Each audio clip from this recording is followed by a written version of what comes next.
Like a plan. That works for me. Where do you all feel in regards to the characters? Like in the personal, specifically personal moments for the characters, some of the things that they've found out, some of the things that they've explored about themselves, and some of the goals you had in mind or felt that they would have in mind for themselves. I think Gigi started this whole thing out trying to be a leader that she thought was needed, but also being about her money.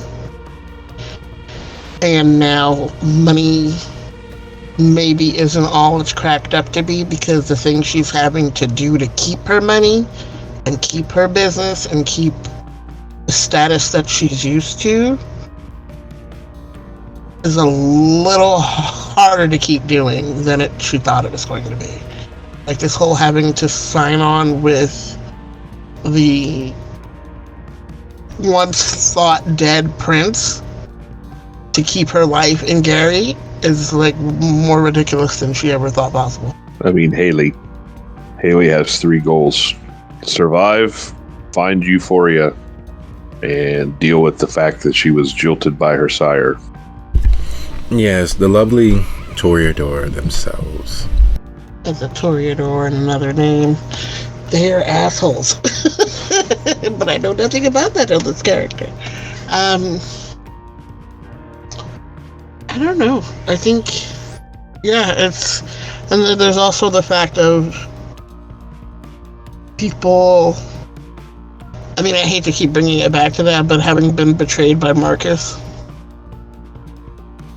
Granted, we wouldn't have found Haley if we hadn't gone through that whole situation, but at the same time, like, this was a person she had a business relationship with that she thought she could trust, and then he tried to use her as bait. So there's a little bit of unfinished business feeling there. A little bit of, if I could trust this person and put my neck out for them, and then they do dumb shit like this, how am I going to trust anybody else after this? The only people I can trust is me. Okay. I think I have a grasp. I think that we have a grasp of where the linchpins of this particular coterie, where the Rusted Souls coterie actually are. Nikki's just concerned about their tattoo parlor. Lasky has given up the ghost. Too many things have happened for them, which is an interesting story in and of itself. Too much for a Malkavian. Too much that pushes them over the edge they didn't know was there. Says a lot. That big sissy. He just needs drugs. I think Lasky on drugs would get himself murdered by Gigi. I mean, Haley manages to survive on drugs, so anyone can. So, I don't know if it bleeds through, but I really, really do enjoy this hobby of ours. I really enjoy the opportunity to play and how the ideas that we are able to explore and experience via our characters in these safe, small, dark moments. Because that's literally what they are. We have, over the course of this coterie alone, delved what betrayal actually means. We have found how much would you sacrifice for what you want. We have, which, you know, everyone says that there's a boundary. Everyone has an idea in their head as to how far they'll go. But there's always that one thing or several things that says, you know what, that's not far enough. That's not enough. And you're willing to give more, whether it's a sunken cost fallacy, or it's realizing how much something actually matters to you. That's pretty heavy. and we've managed to delve and plumb those depths. We've found out what is the measure of trust.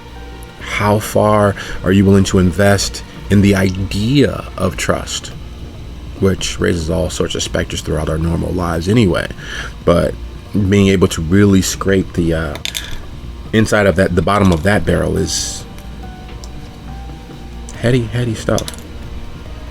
And while this is not our only coterie, these are not the only antagonists of our hearts, these are not the only protagonists that play havoc with our minds and thoughts and give us all of these rich, thick endorphins from time to time, as well as all of the other, not necessarily happy-go-lucky power chemicals that our bodies produces. It means a lot being able to explore these things with you all and your talent and skill in embodying them. Being able to really give over to the truth of the character in a safe place that makes it easily felt and understood. So, thank you, and thank you. And without too much further ado, which is about our average right about now, we're in the later, heavier aspects of our average of a doing until we don't. I'd like to say that this is Steel Hearts, Rusted Soul, Season 5, Finale, Epilogue, and a bidding a fond farewell to this coterie for some small time. This is Lebanon's Surrounding Glory. Gary, like most Midwestern cities, has a pride in itself, typically considered flyover country. It is a place that denizens of the coast, east, west, south, rarely have the opportunity to visit and rarely know exists. Gary holds a special place in the hearts of those who reside here because it encompasses the totality of their philosophy in regards to life. Beaten, broken, but unwilling to surrender to that embrace. The younger generations leave the city in droves, those who can, those who are willing to risk it. Because while places like Danville and Peatone and hell, even Peoria to certain extents in Illinois, just across the border, have the motto, if you die in Danville, it's because you went broke in Danville. Gary has no such illusions. Most of the population is broke. Most of the population is well below the poverty level. And that's not for lack of trying. While steel and manufacturing still happens, it doesn't happen with the same volume, nor the same value, nor the same number of people.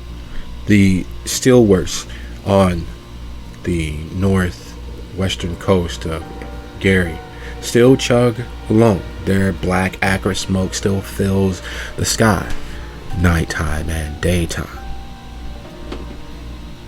But it's not due to all hands on deck, even though most of the population works at the steelworks, or has worked at the steelworks, or has watched as family members have died working at the steelworks, willing to give their lives to do the best they can.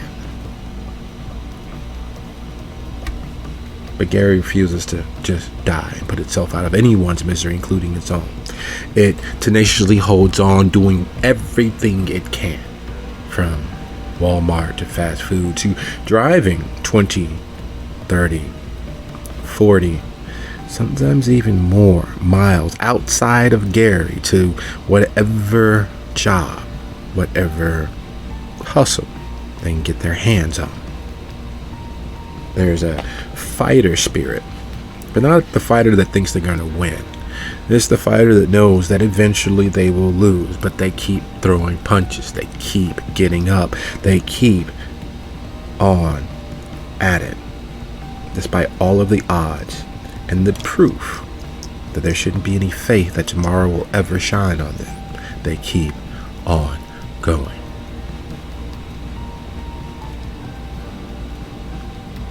As the coterie, as Haley and Gigi bid a goodbye to Lasky, as the sun threatens, and you know that once death claims you, as it stands in this moment, there will never be another Lasky in your lives. He is gone. The pressures of fighting a losing battle having grown to the point where he sees no reason to continue. It's a very un-Gary-like thing. For Gigi, it's another business partner going. His coffee shop, the space that it held, thanks to her handling his trust and all of his responsibilities, she can of course sell it, or she can of course take over ownership of it. And as Haley settling in as the party queen of Gary, now that Arthur and all of his various personas are no longer a factor, there is nothing but questions on the horizon. The Baron finally taking full control, being backed by the former Prince of Chicago. The Prince of Gary kept like some trophy in a dark basement. The former Baron Juggler also being kept like some trophy in some dark basement. And now the militarized, radicalized arm of the shadowy snake that is the Hakata, having touched down and declared you all enemies, willing to work her way into the city and wage a very long, drawn-out, crushing battle against you all. So as death begins to claim you, as the sun rises over the horizon, where does that leave us?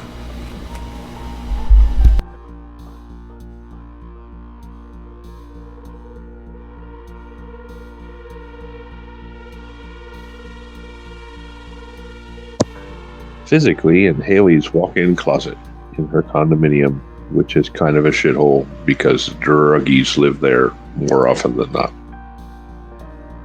Mentally, she barely knew Lasky, so it doesn't really bother her.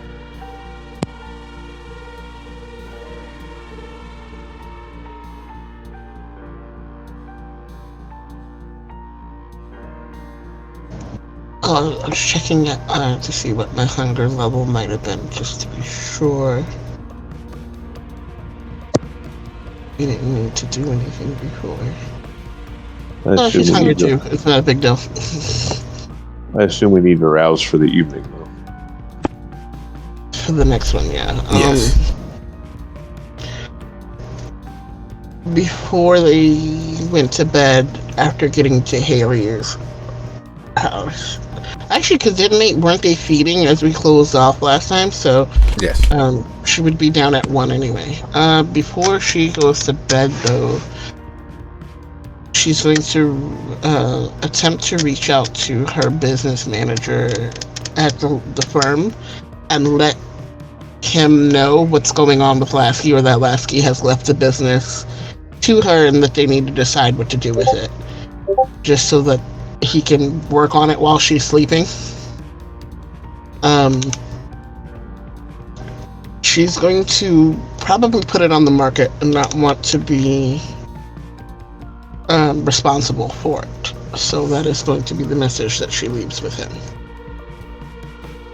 It's to be sold. So that's what she does before she goes to bed. And then when she gets up, I'm going to roll her die.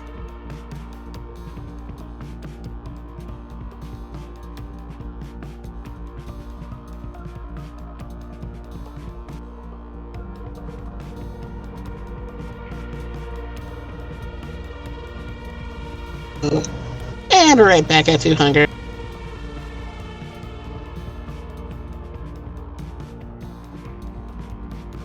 there's an aphorism tossed out. And the only thing that is consistent is death and taxes. The kindred have proved that, well, that may not be entirely true when it comes to death, and it's completely untrue when it comes to normal taxes. They are also proof that the beast will out at the end of the night, at the beginning of the day, by whatever hook, crook, and opportunity you allow, the beast will out. And so, as the sun goes screaming into the darkness of the present, disappearing into wherever it goes when you all are dead to the world, the beast stirs. At least for you, Gigi. The beast, doubts, self-recriminations, they all begin swirling around the head.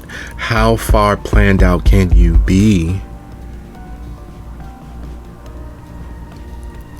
and hang on to the idea of success?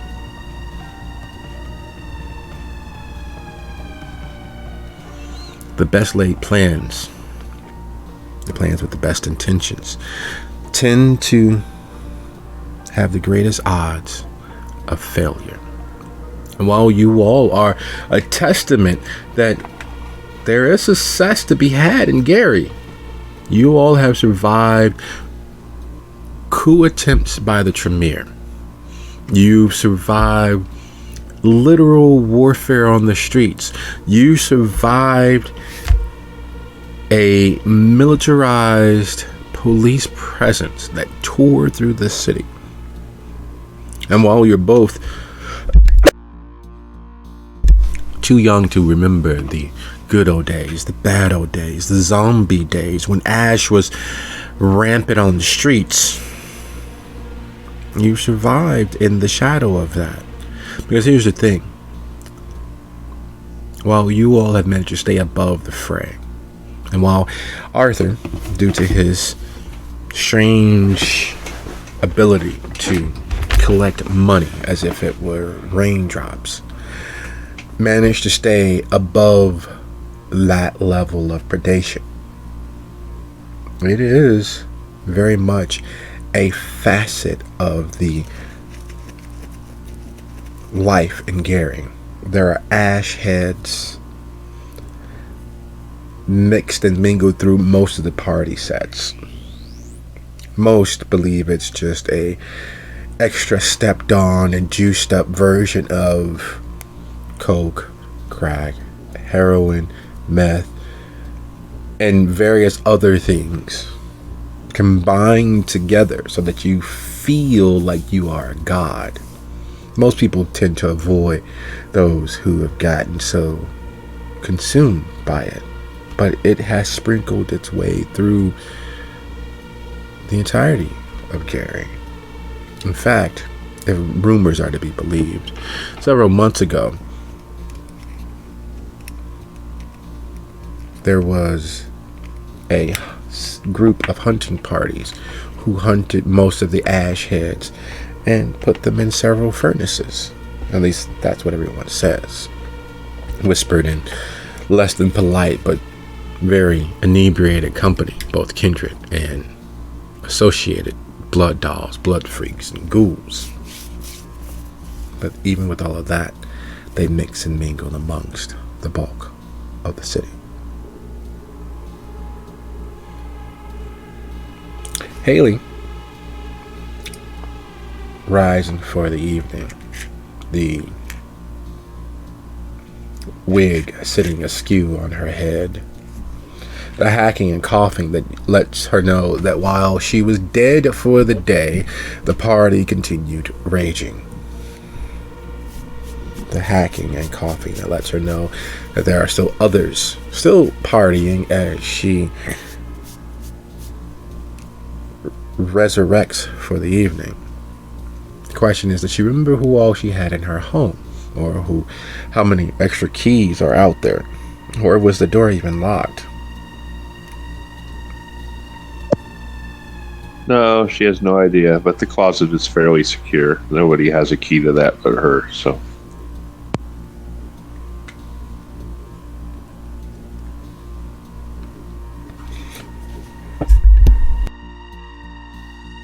So rousing for the evening, the beast, its usual slacker self.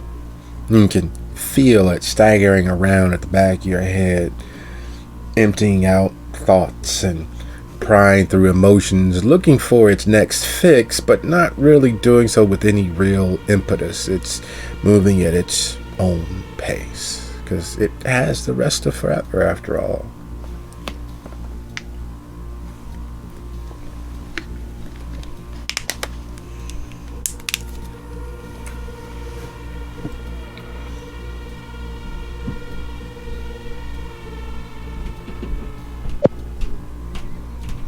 She will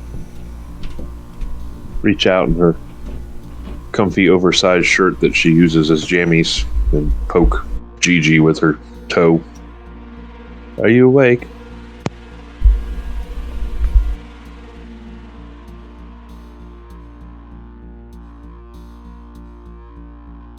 Was that your foot? You just put your foot on me? Just my toe. Girl, you lucky you get pedicures.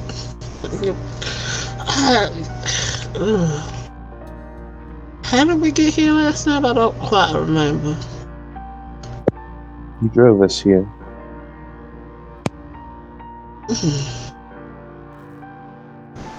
Shit. Suppose we ought to get up. I don't know about put some clothes on them, because I'm tired of wearing these, and my office is across town, and I don't quite feel like going there. She motions dramatically to the closet full of clothing hanging above them. I don't know if anything is quite the style, but I've got plenty of clothing. Some of it doesn't even got blood on it.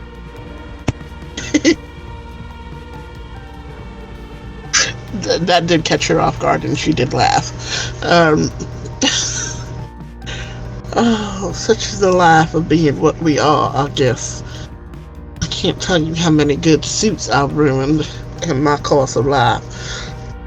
But sure, I guess I'll look through. And I know that maybe Haley's body shape is slightly, well, a good bit different than Gigi's, but she is going to do her best to find maybe like some sort of sundress or something that'll fit over her frame, and like throw a little blazer or something over top of it. Haley's not big on tight clothing, so I'm sure there's something that'll work there.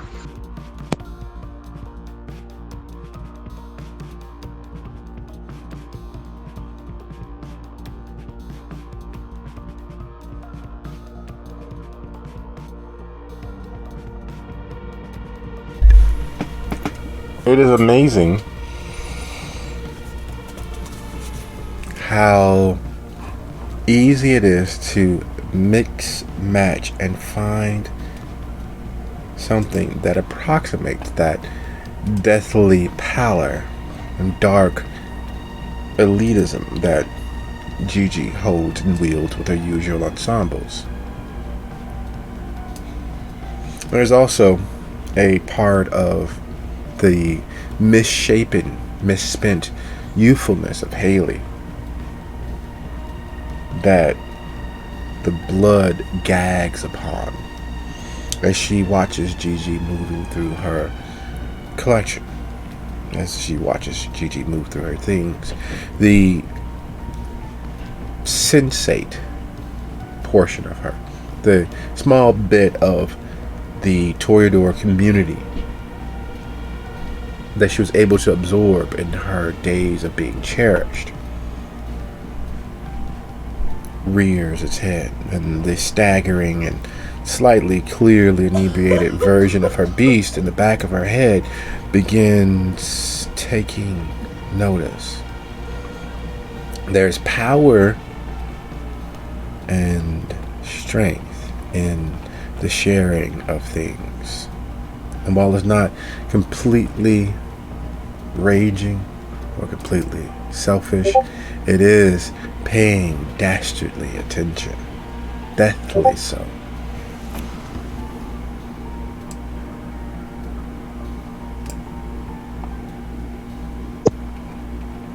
She will tell her beast it's all right. There's nothing overly nice here. All the nice stuff got pawned or sold or turned into, the second-hand shops.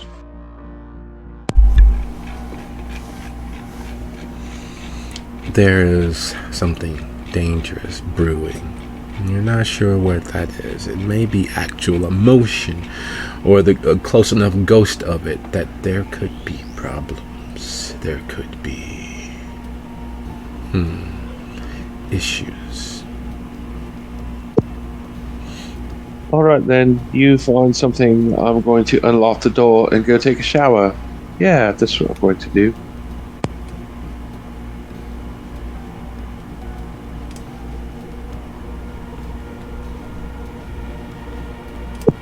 Hoping that if she removes herself from actually watching it, maybe she will calm down a bit.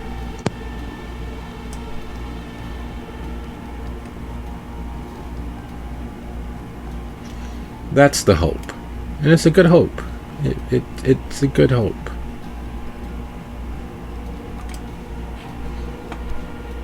But as you step away, leaving Gigi to finish suiting and booting and grabbing things and moving things around, would Gigi be so kind as to roll your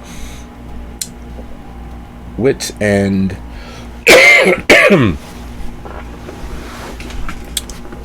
etiquette or occult? Or you give me something that might help Gigi be more aware of her surroundings and those in it.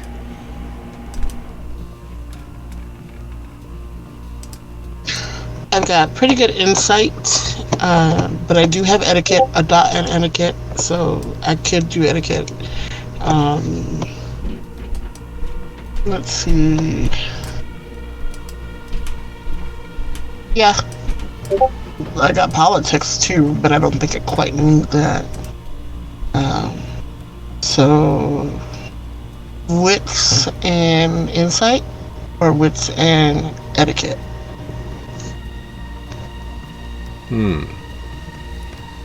Insight works. I think insight. Okay. Got it. Give me a sec.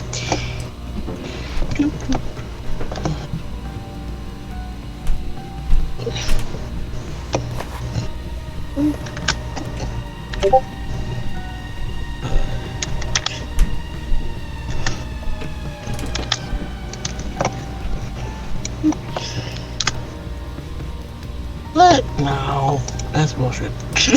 Okay, I'll take that. It is hard for those of a sober mind to consider anyone who imbibes to the point of distraction as aware, as cognizant, as adult. They're the butt of jokes, and there's that cultural and social belief that they're somehow less because of that imbibing, because of that carousing, because of that relying on that drug, that drink, that sex, whatever the addiction seems to be. Not necessarily what the addiction is, but just the idea of it makes them seem less. You don't consider them fully rationing, standing, competent. There's nothing there, in other words.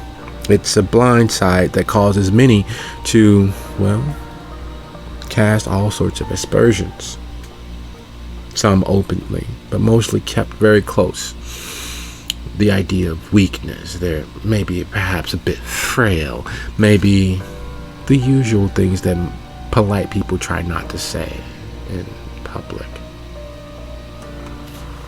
They usually fail, but they try not to. They try not to say within earshot. They try to keep their biases and condemnations to themselves. Usually. It's only as Gigi picks up on the cooling of the room even more. It's only as Gigi notices the furtive looks around, even though Haley remains relatively happy and positive. It's only as there is clearly more than one hamster on the wheel spinning behind her eyes. Something there that is quite serious. It's only there for a flickering, brief moment. You saw it. You know that it's there. And it forces you to consider the fact that she's all but discounted Haley. The fact that she considered Haley lesser.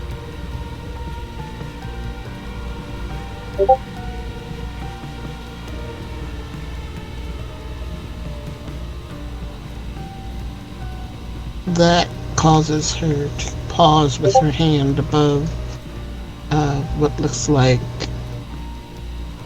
I guess, like a denim hoodie thing, and she's kind of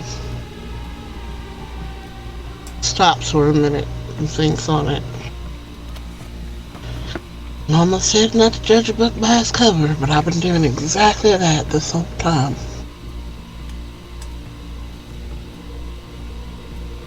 Well, seeing as how I have to work very closely with her right now, I think I better get my head out of my ass and figure this out.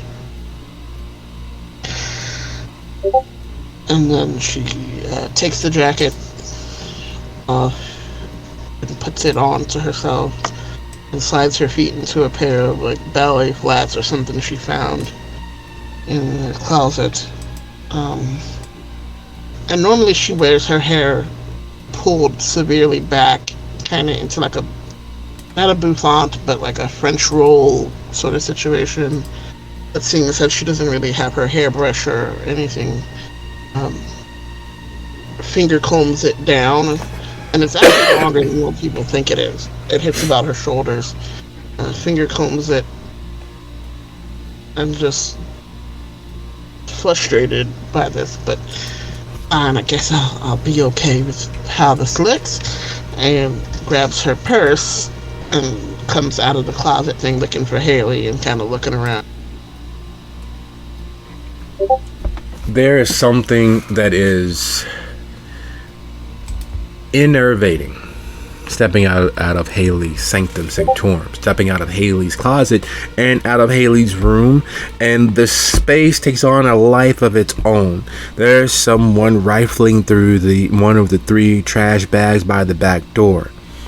There's someone looking through the couch cushions. Hey man, I thought it was over here. There's another person literally hands and knees, instead of lifting the chair or moving things, finger crawling through the carpet, which doesn't really match with anything, but it somehow blends with the whole aesthetic. And if it was just a little less busy, a little less packed with humans, mortals, living individuals, there's an aesthetic there. It's not quite bohemian, but it's not quite Spartan. It's not quite brutalesque, but it's not quite Art Deco. It's a blending of things that work together, but should never be in the same place. All of it, every single last bit of it, somehow far more valuable than these mortals have any care of. You see shoes that look as if someone stepped inside of a balloon that was deflating, and you heard the kids call them Jeezys or Jesuses or whatever, but you know that those shoes as little as a month ago were several $100s. Then the baggy, saggy clothes, most with stains that were dribbled or dripped on it that no one cared about. You know labels. And these people, these clearly poor people, are dressing above any idea of what may have accidentally fallen into their bank account. They are in a surrounding that has bric-a-brac that costs more than it should, but for lack of the value or the initial cost of the items purchased and placed in this space, it's a fucking crack house. A well-lit crack house. The heat's still on, the lights still work, but yeah, you've heard stories. You've seen pictures. You remember what your patron saint Ronald Reagan said back in the 80s. Yeah, this is a crack house. You didn't think that Haley was a welfare queen, but there she clearly is. You're not sure how someone who's deceased receives welfare, but you're pretty sure that's the cause of it.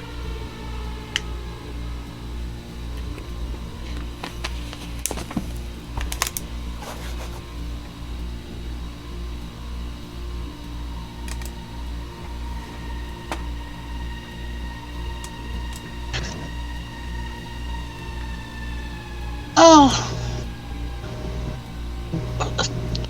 Hold on. She sees the person on the rug. What is it that you are looking for? I lost my contact, man. That's where I was saving my last few crumbs because everybody else got that. I gotta find my, and goes back to finger crawling through the rug looking. Oh, God. Hey, man, look, it's over here in the trash. Look, it's right here. That's not a contact. That's your condom. It's that small, you fucking idiot. Just keep looking. And Haley's shower.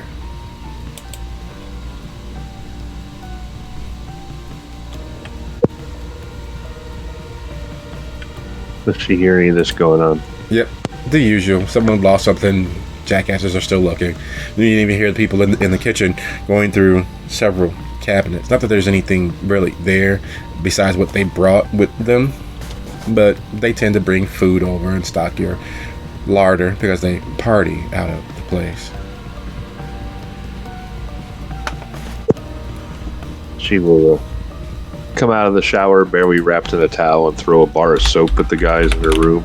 Be like, all right, you know the rules. Don't junk up in here. Go. Get out. Out. This is my room.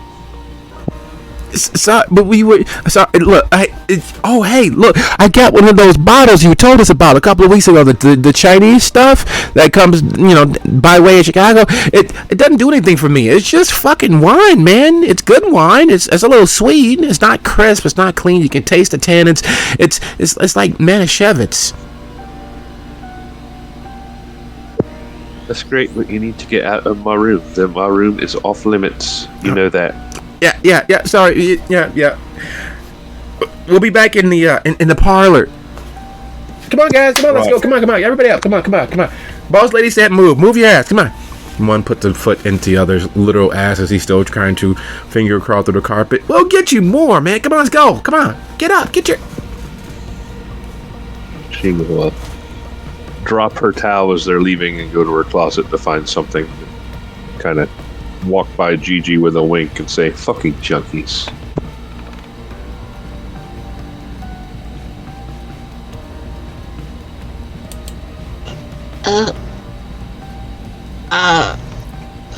I have to take your word for it, because this seems very strange, all of what is going on right now.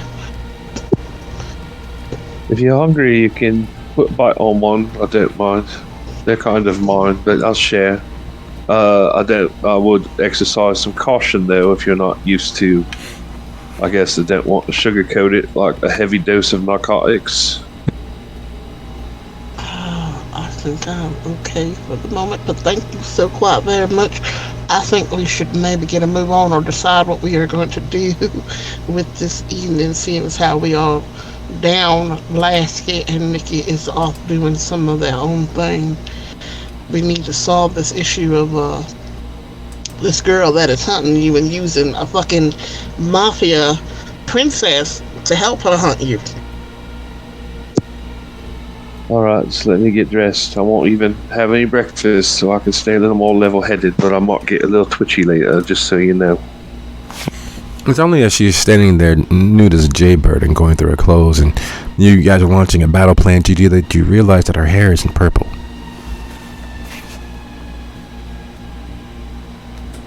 As it has been ever since you've known her.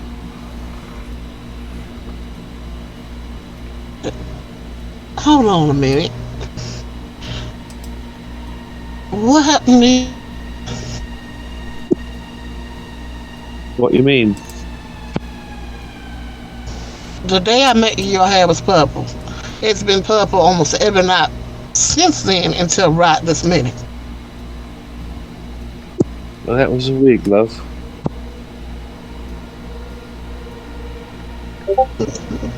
You would think I'd know something like that, but I guess I wasn't paying enough attention. So that's the hair you got on right now. That's your real hair. This is my hair, yep. I had some notice going into this life, so, I got to do all my grooming, and Messiah Cameron, he insisted that I not have weird colored hair forever because it would draw attention.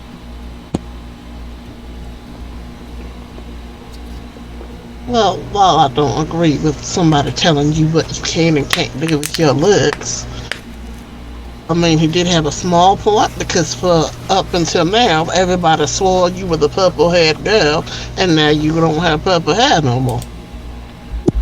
Wait, does that solve our problem?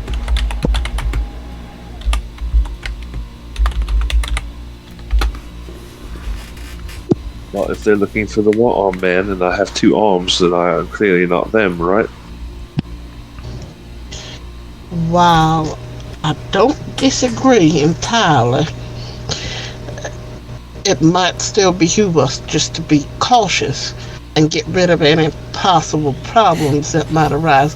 But you might be correct in the fact that they are looking for a purple-haired person and you are no longer purple-haired. But if they've seen enough of your face, actually, no. Nobody particularly knows what you look like, do they? Unless they've been to a party with you. And there it is, the other shoe, the thin cord, the thin string holding Damocles' sword above your head. Because the other person that has all but placed a price on Haley's head is, in fact, one of the elite Toreador of Gary, the former scion of the Prince of Gary. She, who has existed in Gary for roughly 40 years, as his fixation and drive to resurge back into existence. She has partied with Haley on several occasions, some even actually in Gary with Arthur.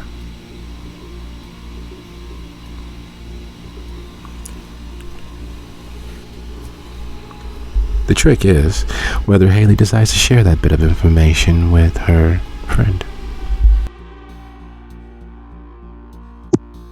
I mean, everyone knows me, love.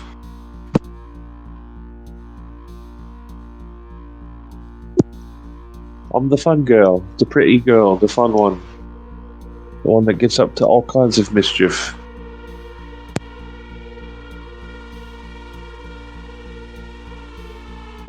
I was popular in high school, too.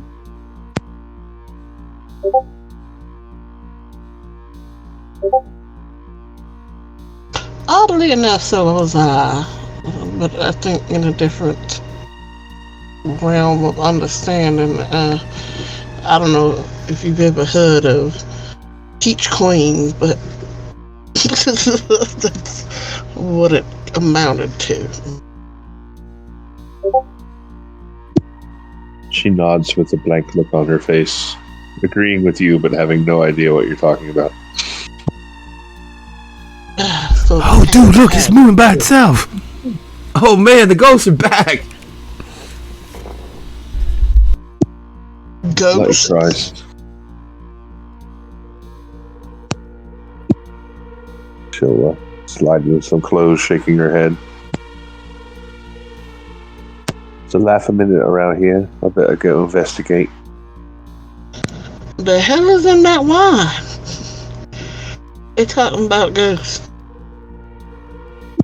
Wouldn't surprise me if they're down there doing shots of turpentine.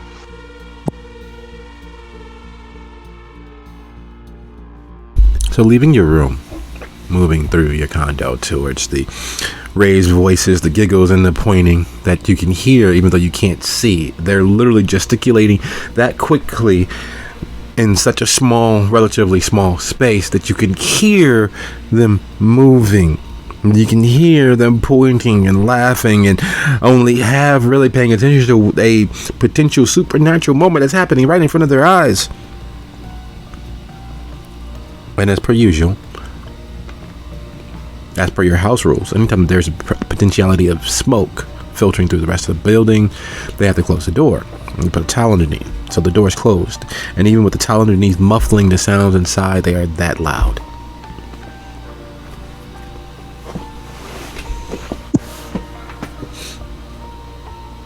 Fucking hell, boys. What you up to? Bunch of cucks got going on down here. You open the door. The room is far cooler than it should be, but because of their chosen levels of inebriation, they don't notice. Their breath is visible when they speak and laugh. The lights are dimmer than they should be. Not off, it's clearly that it's on, but there's some haze and an aurora around the light bulb in the exposed fixture in the ceiling. And seems like there literally is something moving. Their packet of whatever that is moving on its own across the floor. It seems like an appropriate moment to tap into sense the unseen.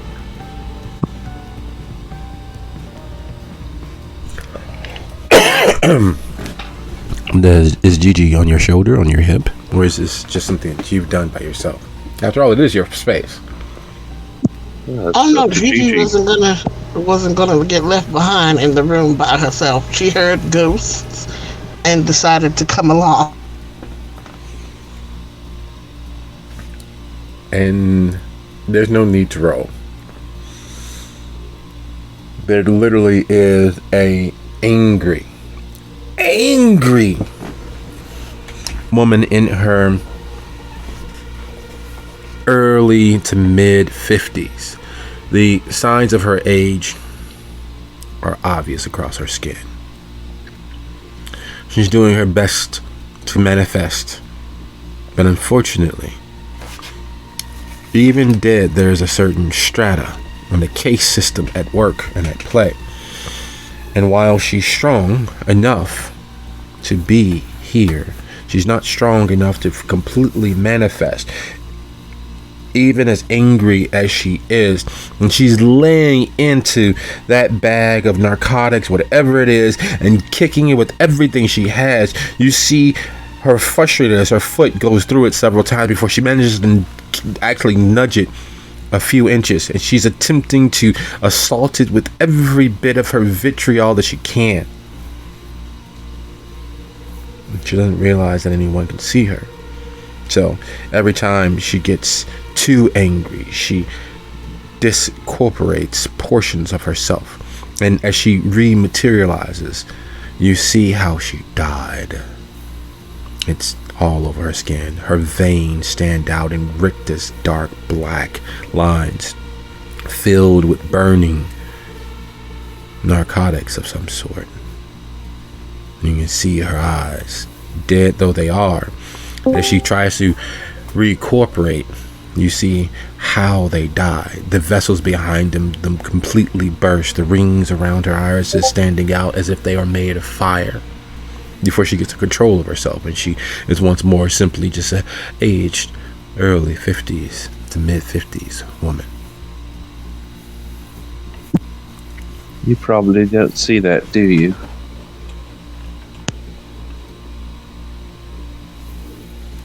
Actually, I do. Well, that's interesting. We have something else in common. It's a waste of good drugs, that. I wonder why she's so angry. Maybe bad batch? Perhaps. Gigi is going to look at the spirit and try to catch her attention. Like, snapping fingers. Ma'am. Hey, I identify as Zim. What the fuck are you doing? Dude, look, the ghost is kicking It Ain't said, nobody talking. I'm talking to the ghost. Shut up. "Holy shit, there's a real ghost! What the fuck, man? Why you let the ghost waste good narcotics? Look, they're moving it. Oh my god! The one that was here before, they only turned the lights on and off. But this one, look, it's moving. I wish I could see it." And they're literally back to their Broadway act of trying to see the invisible. Some of them are down on their hands and knees trying to look up and see if they can pinpoint it. No, man, you gotta turn it on your phone. Like there's an app. It says it shows the white space. It shows the aura. And they start fumbling with their phones. Oh fuck! What's my password? Fuck. Gigi just moves the bag of drugs closer to them, away from the ghost, just to see what would happen.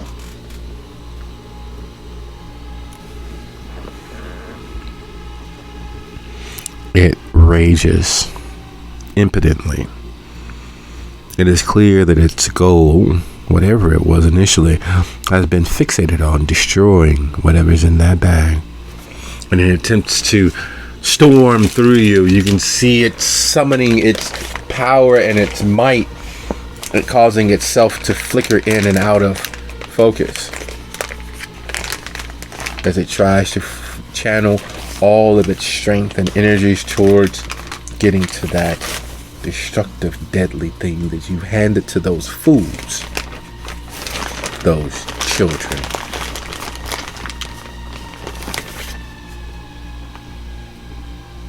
Gigi looks at Haley. I think either she had a child killed by drugs, or she was killed by a bad batch of drugs, and it had something to do with that stuff that's in that bag. So I don't think them is regular drugs, based on the way she's behaving. Haley will examine the drugs. Hey man, you said you didn't want to do this. This is that new stuff. That that K1, bro. Just looking. Give me a minute. You can't tell how good it is by looking. Just take a look. All you have to do is just... And he tries to pull the bag back and get a pinky inside. I mean, she'll let him. Do either of you have heightened senses? Haley does. Excellent. You should be so kind as to roll your wits plus streetwise or awareness, whichever is higher. Well, that would be streetwise. And does my specialty in drugs count? Yes.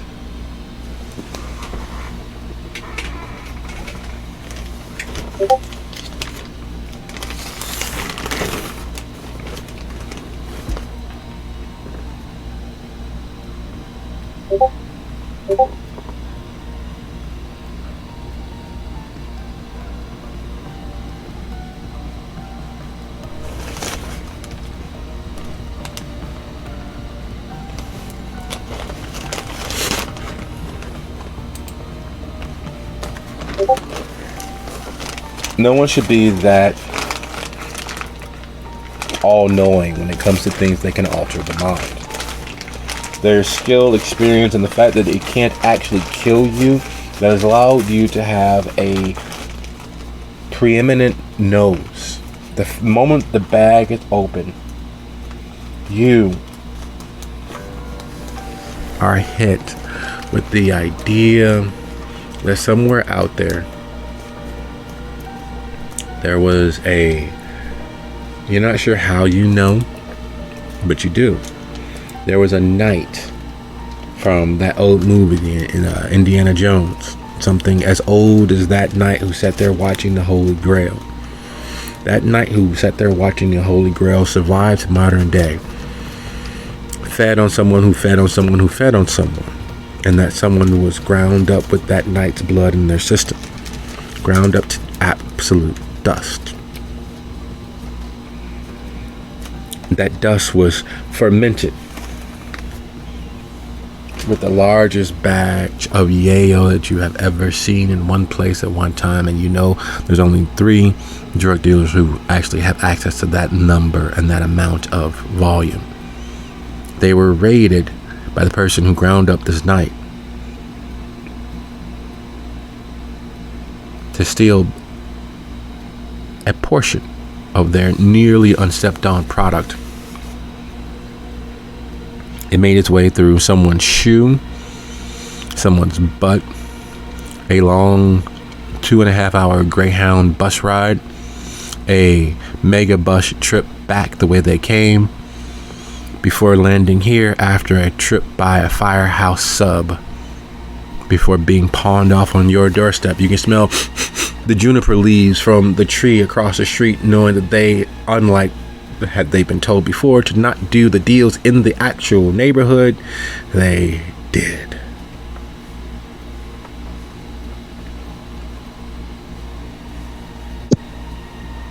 I don't think you want to do that one.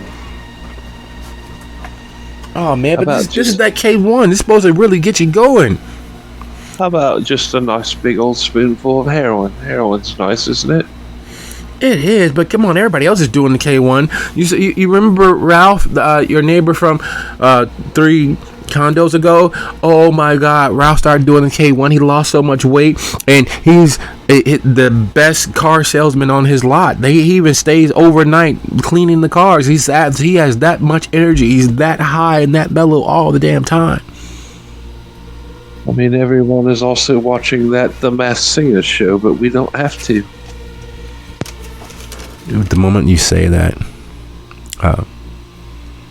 Isaiah, the slightly more sane member of your posse of users and addicts that party out of your house, takes his earphones out of his head and turns his phone face down. No, we wouldn't watch that at all. Right. Okay. Well, I mean, you do what you want. You know, I'm not here to harsh anyone's buzz or their trip or anything, but I'm just saying that K1 is not good. You don't want to do that.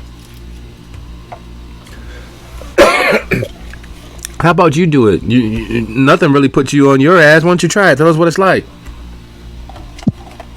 No, I'll stick with what I do. That's fine. Not really looking to branch out. I'm quite diversified enough already. But come on, man, it was such a great deal too. Instead of it normally being, $80 for the pop, we got it for $50. What did I tell you before? Say it with me. All right, slowly. Snorting is for amateurs. But you don't snort it. You just put it on your tongue. Well, that's even worse, isn't it? It's like taking an aspirin. Yeah, but an aspirin to get you going. If you're gonna do the drugs, go all the way, mate. Shoot it right into the veins. You know I'm afraid of needles. The reason why I have Isaiah do it before bed. You've got bloody tattoos.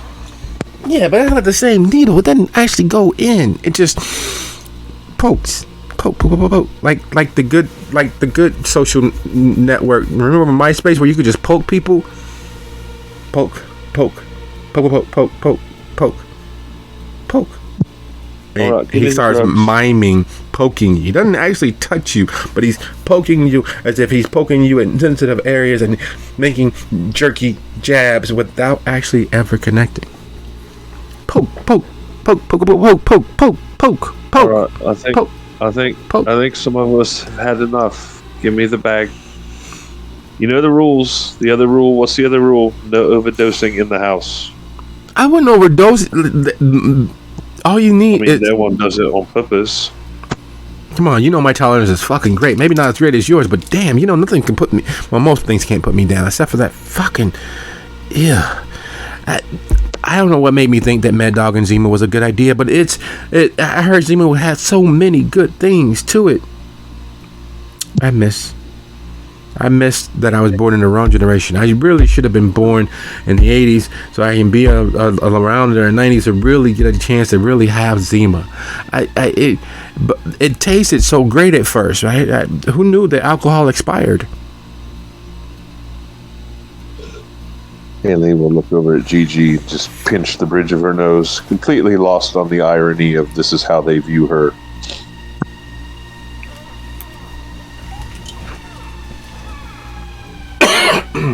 Gigi Gigi has been watching this whole interaction like a herpetologist would study a bug. Like, interesting. Just, Alright, look, you're high enough that you're rambling. You're high enough that you're seeing ghosts. So, let's just all calm down, go in the other room. I don't think we've watched all of Wednesday yet. We can watch the rest of that, or you could watch the rest of that. I've got things to do. No, I was watching today. Wednesday was 2 days ago. Right, okay, we'll go watch something. Let's just, everyone mellow out. Isaiah realizes that you stopped talking and looked up from his phone, making sure that he doesn't show his screen. Oh yeah, I know what we should watch. I got a great show. Like it's a sleeper, man. Like you wouldn't believe how wholesome it is. Let me put it. I'll streamcast it to the TV. Come on, let's go up front. It's the bloody best singer, I bet. She whispers to Gigi.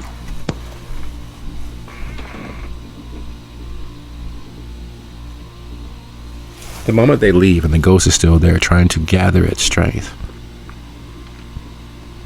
The ghost has not given up its attempt at materializing more specifically so that it can assure that whatever is in that bag is destroyed. Now, I know normally you don't go for wasting good drugs, but I think these aren't considered good drugs, and we should probably get rid of them. There's something about these drugs that aren't quite right. I'm guessing by what was on your face and you not wanting them to have them, and how this ghost is behaving towards them. I mean, they're not very fun, are they? I assume she knows what this is, and I'm assuming it's ash. Yes. It's not a fun pie. I don't know. I don't see the appeal in it, but I see the appeal in approaching drugs like Pokemon. So,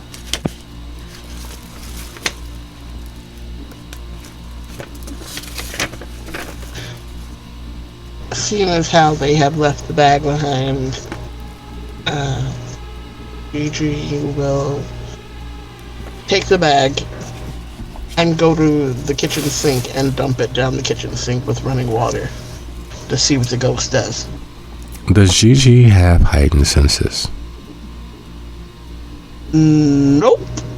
Excellent.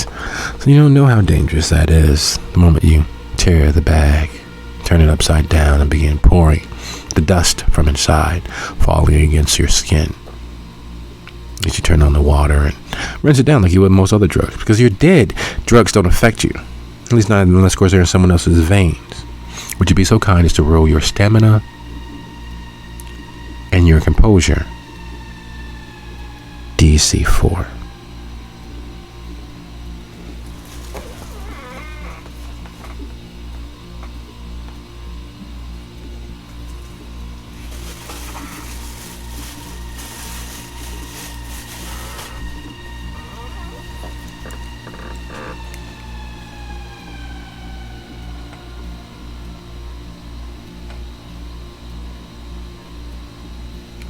You may also, if you have it, add Unswayable Mind as a bonus.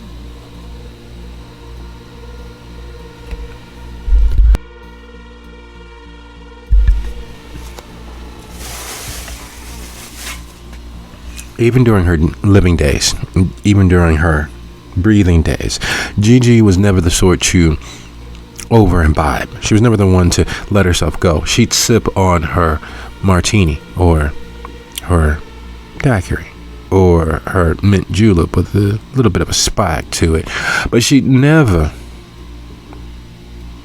become completely inebriated. She'd never allow her guard down because people were always keeping watch. There was always a battle to win. There was always some fight that she had to come out on top of.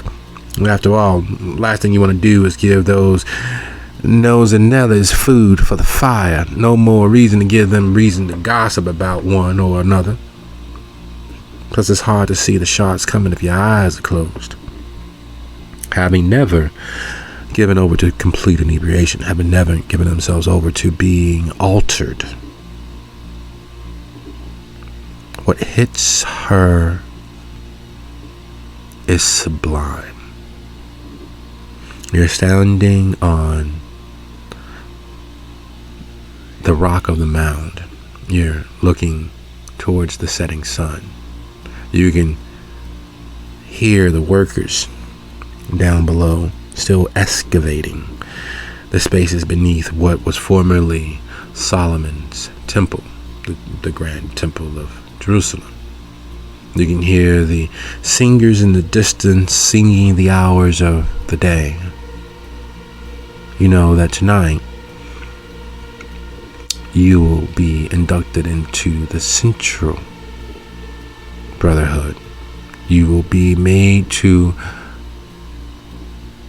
open your eyes to the truth of things. The reason why all of the excavating beneath where the temple was done. The reason why the brothers are as successful as they are at protecting those poor, weary pilgrims. You blink away the memories and reach absently towards your face. Your beard is coming in nicely. You know that soon you will be considered a full-blooded brother, as well as have the facial hair and the signs of age to prove the wisdom that has plagued your youth. The moment you reach towards your face and realize that it is in fact clean shaven, you blink and you feel the pleasure of the brothers draining you, pulling your life's blood like a sacrament into themselves. And if this is what it takes to prove yourself, you will, and you suffer through. You fight off all of those pernicious senses, even as you feel your pain, your pans staining themselves in pleasure.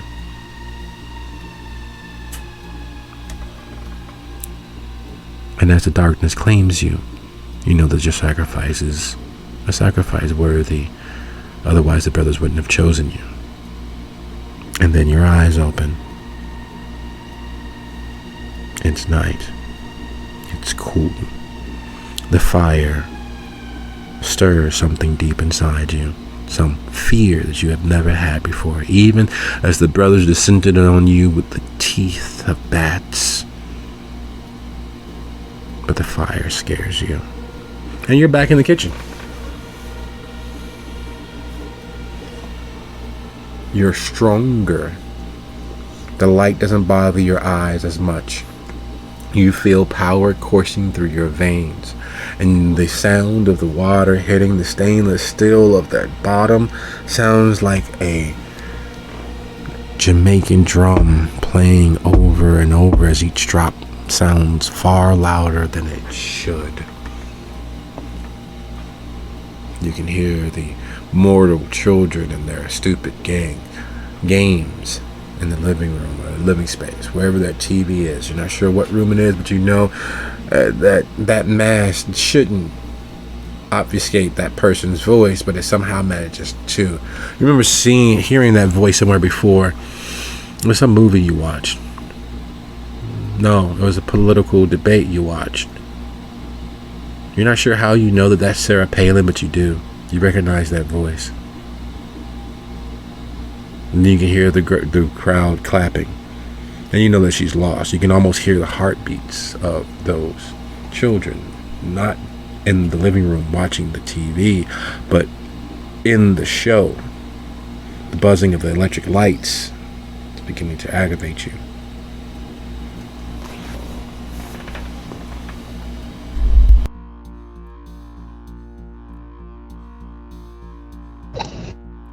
How the hell is that heartbeat so fucking loud? God, and that woman's voice is horrible.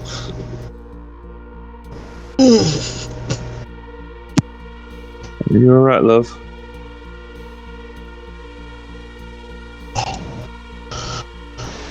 had a bid, and then weird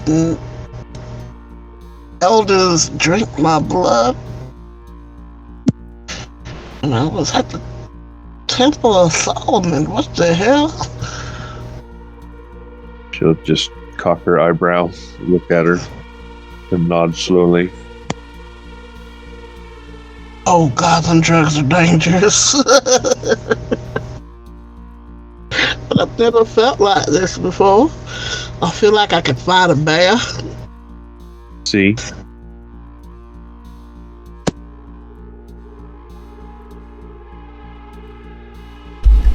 Oh yeah!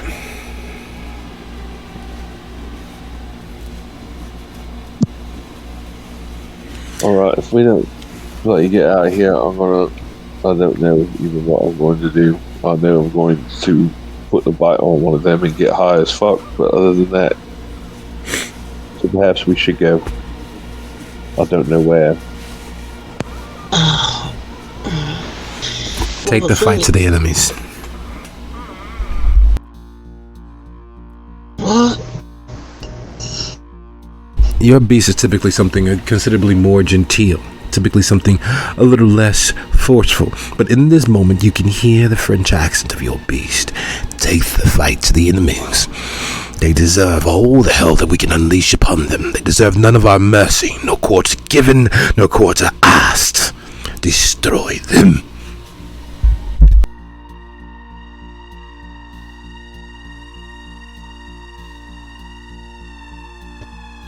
I think we need to find her, wherever she is, and handle her, and make sure she can't be used against you. That sounds like a plan. Who's that? The lady with the dogs? No, the one she wants to use. The girl from the party that doesn't seem to like you. Everyone likes me. Well, this one don't. And, Clearly there's something wrong with her. well, it's just why we need to handle her and take her out. Alright, you know where she is. Mort à la jeune fille.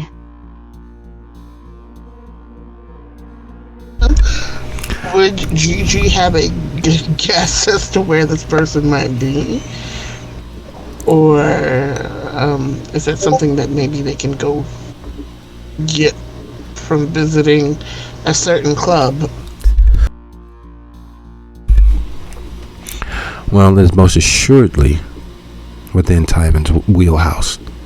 But as you think of Tyven and you think of the girl and you think of them as an enemy, the sound of your beast screaming "Mort la jeune fille" in your head is beginning to get annoying.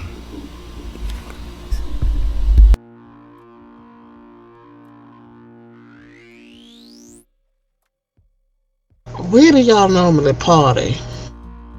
Maybe she's there. She's like you, right? The same clan group y'all part of? I don't know, is she? No, Haley might know. Yes, she is. She is Prince Modius's child, his last and only remaining alive child. The fact that she chose the Anarchs over him doesn't really say much, because you know what it's like to have a sire that you would much rather not associate with. Right, not judging. Do I know where she might be?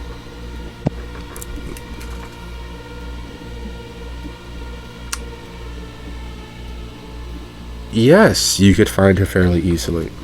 She typically has a yacht party in the early portions of the evening, at least had been. But that was before, when you and Artie were making the circuit, and you're moving through some of the parties. They usually ended up at one point or another. I think I know where we can find Bitchy Rich. She's probably on her boat.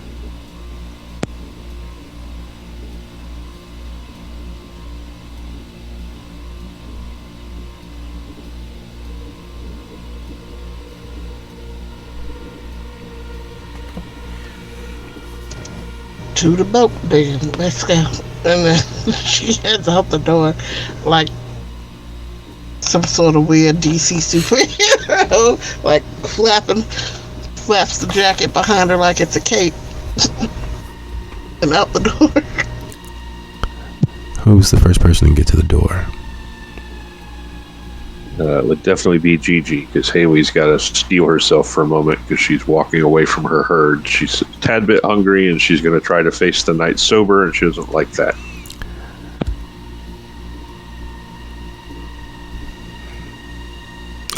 Your doorknob costs $626. It was assured to withstand an actual 3 full strikes from a pointed ram. The bolts are set roughly 3 inches into both sides of the door and the seam. It has been proven to be virtually unpickable. That's the reason why the keys cost $25 each when they're on sale. Gigi snatches it open without thinking. You need a new door knob and lock set. It's clearly not done purposefully, but it's one of the reasons why you don't hang around with meatheads and those who can brick themselves up and be juggernauts. But Haley has seen that sort of strength before. Usually it burns itself out fairly quickly, and the living and the undead, that sort of strength appearing out of nowhere, yeah, you know exactly what was in that bag. And you know that Gigi splattered, or got some of it into her system somehow. And your herd member was right. It definitely is top notch. Because there's no drug that you've found that Kendrick can absorb through their skin. It has to be in the blood for it to be even remotely effective. And it has to be nearly to the killing point for it to be optimally effective. She was just washing her hands. She was just pouring it down the sink. How much could have actually, unless of course, before you got to the kitchen, she actually did it.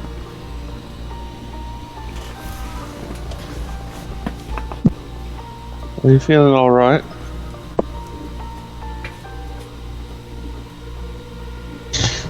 I don't know. But I think I'm okay. Despite the weird visions I had after pouring that shit down the fucking drain, but I do feel like I just said I could fight a bear or a lupine and win. I think you got a bit on you. I got a what now? I think you got a bit of it on you. Or more than a bit of it is actually affecting you. We don't really metabolize anymore. I thought I was supposed to have to drink somebody who took it before it to work. That's why it's so dangerous. That's why it's such a dangerous drug. That's why I don't want it in here.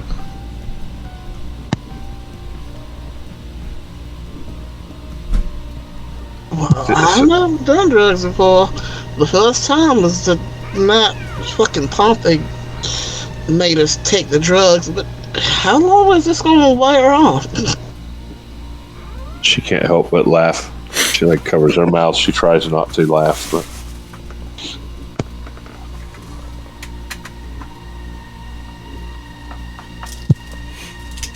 you sound like every teenager that I've known.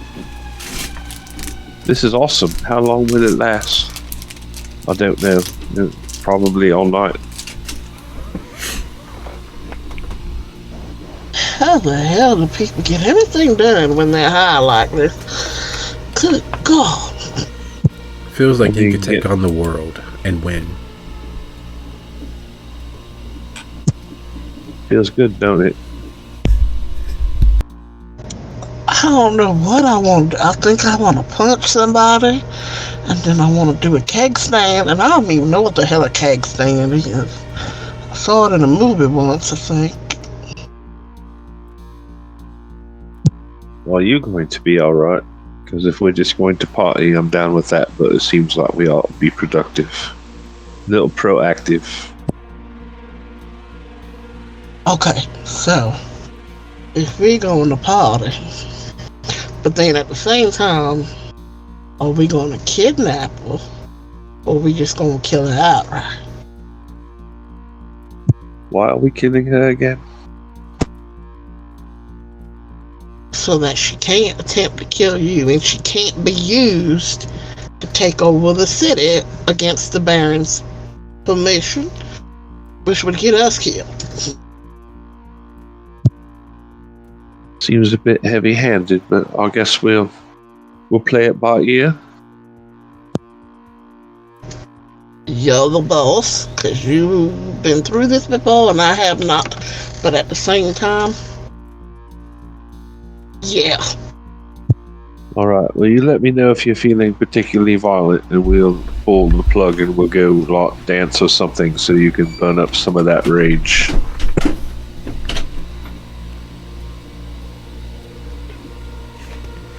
I think you might should drive, because I think I broke your door by accident, and I do apologize. It's alright, my father's gonna be angry, but he always gets over it. You have a father? I haven't seen my father in a long time, Jesus. How bloody old are you? Of course I've got a father.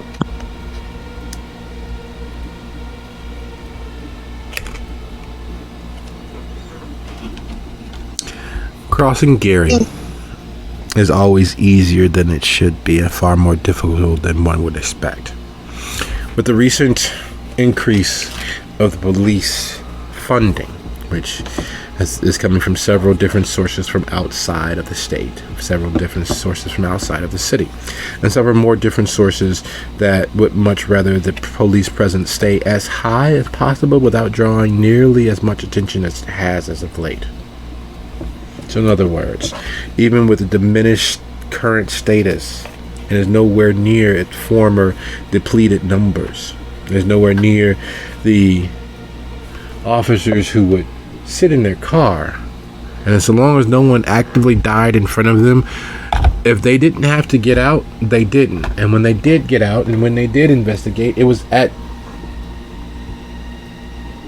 complete loggerhead to everything in that situation. They were there to kick ass. They don't give a fuck about your name or who you think you might be.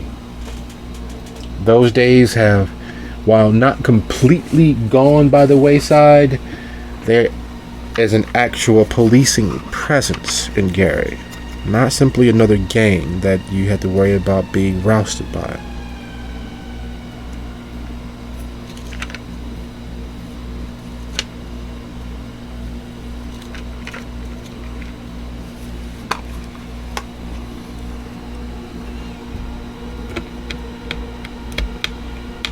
So crossing the distance, making your way into, there's no other way to say it, the last vestige of elitism in Gary. You know that Mason McGinnis's house is, well, was a couple of blocks southeast of where you currently are. You know that he was always good for stories and wine and some of the best donors, because he always hung out with college kids, so most of them hadn't been completely turned out to the drug culture, but they were willing to experiment. So it was like fresh wine. It was the stuff that you could put on your table and the kids could drink. It was the good stuff, but not necessarily because it was extraordinarily alcoholic, but simply because it was extraordinarily fresh. Lots of firsts you've had at his building and his domiciles with his donors, his group of hangers-on. You also remember Mamela, the warrior door, who had a gang of martial arts students that partied far too much for what most people think of martial artists. They were mostly hedonists and didn't really go in for the drugs, but they were part of the culture, the society that you all have here. Because despite what everyone thinks, there literally is still a culture of Toreador in Gary.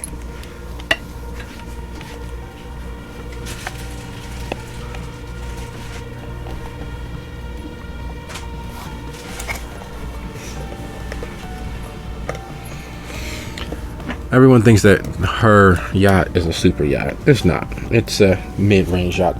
Anyway, to be most accurate, it's not a super yacht, but because it is one of the few that stays fueled, stays stocked, and has a full staff, everyone treats it like a super yacht. It's the most elite early evening party you can ever have or be invited to.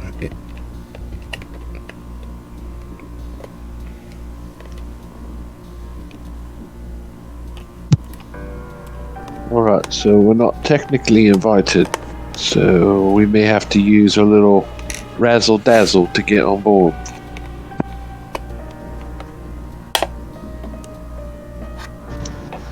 Okay, yeah, I smell what you're putting down. I will let you leave and just be the hot man. Alright, that works. I do got away with people.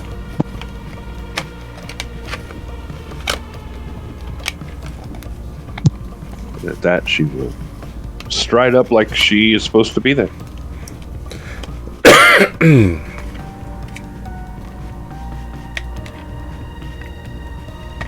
There are some things that are easier done than said. It is clear that tonight's party has a wealth of people that may not exactly be on the list, but are still movers and shakers. It is clear that the Prince's Child is trying to put on airs, make a good impression for someone. And there's no doubt in your mind who that someone may be.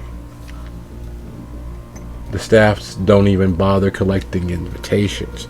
They look at you and they look at Gigi. In fact, they do a double take with Gigi.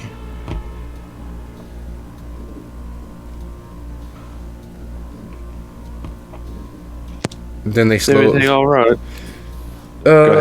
Yeah. Fuck. We didn't know we attracted your sort of attention, counselor. You got my brother out 6 years ago. What are you doing here? Let my hair down what it looked like. I didn't think you. And they stop.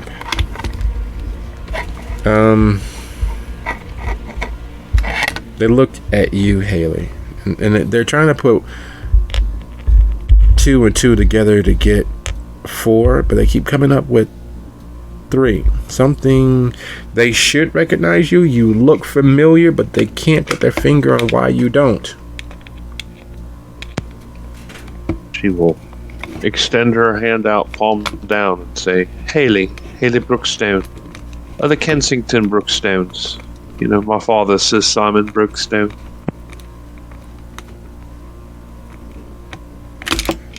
Something clicks, but it's not what you think it is. It's not that the goose is up, that the jig is up, that they found out who you are. Oh my God, you're one of the royals. Nice. Come on right on in. Well, thank you.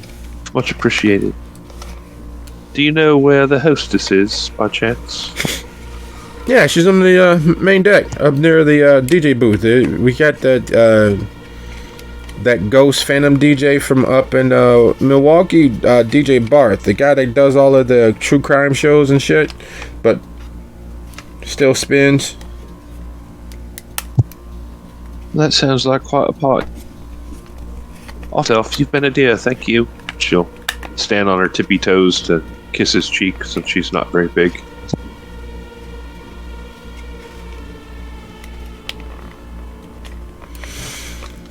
Have you ever seen like a drunk sorority girl that's just a little too fast drunk and she thinks she's really cool? That's what's going on with Gigi right now. She winks at him, and it's the most atrocious wink you have ever seen in your life. She thinks she's flirting.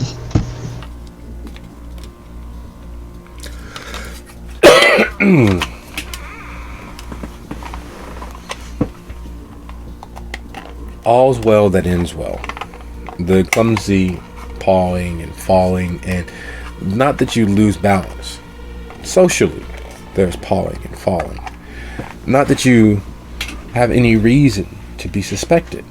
Because, as far as things go, those that know of Gigi only know her as the lawyer or the fixer. They don't know her as the kindred. So while she's pale and all but vibrating with energy that there's no doubt in any sane mind that she's a monster, they ignore the obvious clues. Maybe she's sick. You remember what happened with that actor dude? Like, yeah, man, Rock Hudson was my favorite cowboy, and they go on, and they make excuses for themselves, and the excuses are verified, of sorts. And as far as Haley, they don't put Haley Brookstone Kensington together with Haley, the purple-haired girl. They think that they have the royal and a local fixer on the boat.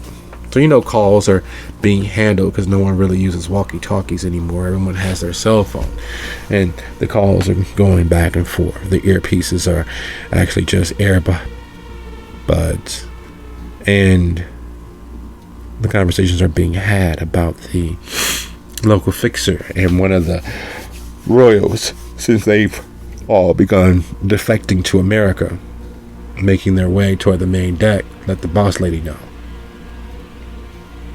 And they were accurate. There is a ghost DJ. DJ Barth isn't actually there. There is a literal robot with an iPad plugged in, and a person in an electronic wolf mask, and a Milwaukee Bucks baseball style cap is on the iPad screen as the robot is plugging in this and moving that and causing all sorts of obnoxiously overly hyper techno-esque house music to blare from the speakers around the dance floor. There are several different kindred of various statuses over the main floor. The big draw of this party, of course, Miss Castellano and her circle of security are near the front portion of the yacht, lounging in the little VIP section that has been all but roped off and walled off. Your host is next to the robot, i.e. the ghost DJ, and smiling, her 1920s styled coif looking far less out of place than it should, and her pale skin vibrant with signs that she's recently fed, like most of the people on the dance floor, like most of the people spread across the yacht. There are several score of donors, some believing the illusion, others not caring about any sort of illusion and simply offering their wrist as if it was de rigueur. But of course you may drink from me, I have the rarest, so forth and so on, in various places. It is clear to you all, and especially to Haley, who's partied here before, that the only reason why that's being allowed is because there's no intention for anyone on this boat that is not already dead to leave that way. Oh yeah, it's a big party.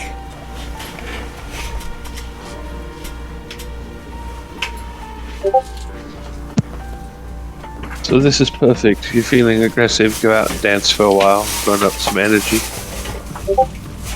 If you're hungry, there's all kinds of, I don't know, half of these people sober me up just looking at them.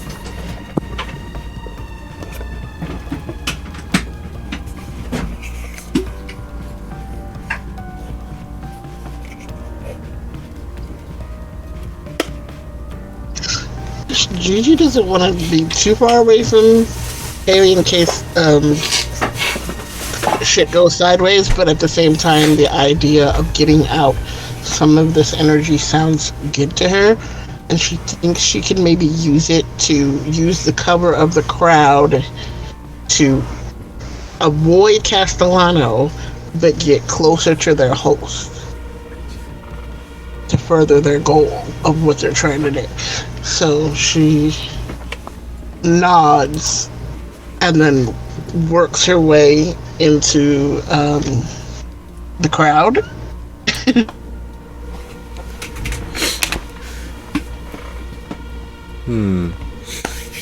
All right. That is a...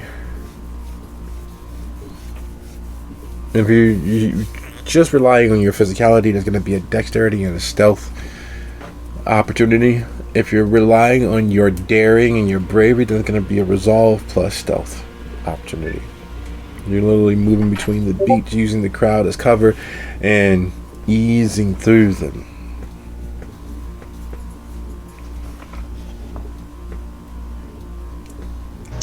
Wait, what were my two choices again? I know you said daring and bravery versus... what's the other one? Resolve or dexterity plus stealth. She's better at sneaking and slinking, being a Lasombra, so we're not gonna go brave right now.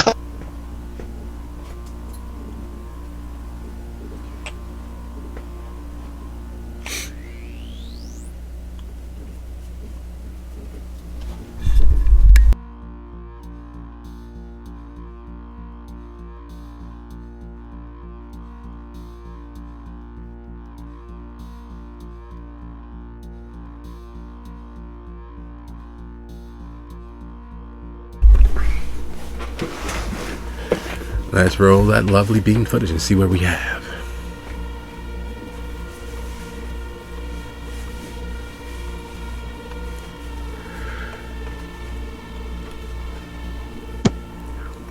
Haley, for her part, will just watch her go because this is her element. She's not likely to be physically attacked here, but you never know. So this is just mingling, or she's finding a donor. Someone who hasn't quite been drained completely dry this evening. Or does she go and try? Mingling mostly. Mingling mostly. Since she's mingling mostly, these people aren't her taste, and she's trying to stay level. So she's going to be the hungriest she's been in like forever.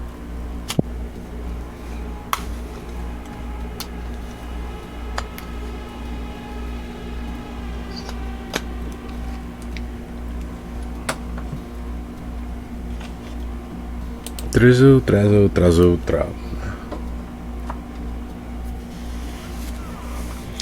no reason, there's no way that you should be as invisible as you are, either of you. But somehow, as has rarely been the case, the kindred at this party are actually enjoying themselves. The humans at this party are actually enjoying themselves. And just as Haley ensconces herself in a crowd of individuals who actually notice her, they know her standing. Some of them make mention of her sire. Some of them make mention of her actual family. It has been, not that she's counting, but it has been roughly nearly 600 plus days since she's had actual positive attention, not because of drugs, insanity, or someone who wants to feed on her. And Gigi, as strong and powerful as she is, as determined as she is, It is an impossibility that she could have made it this far without triggering anyone's sense of alarm or danger. She looks like death.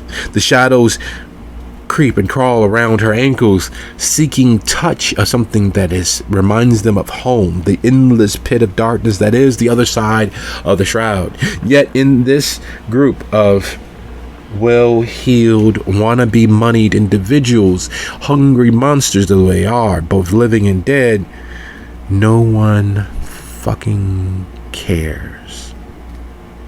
She might as well be invisible. And easing closer to their host, easing close enough where she can see the blue of her eyes. She is a stone's throw from the host, who chooses that moment as everyone is caught up in the moment, as everyone is reaching that perfectly smoked portion of the cigar that this party is. And she takes the microphone. The music fades and it's nothing.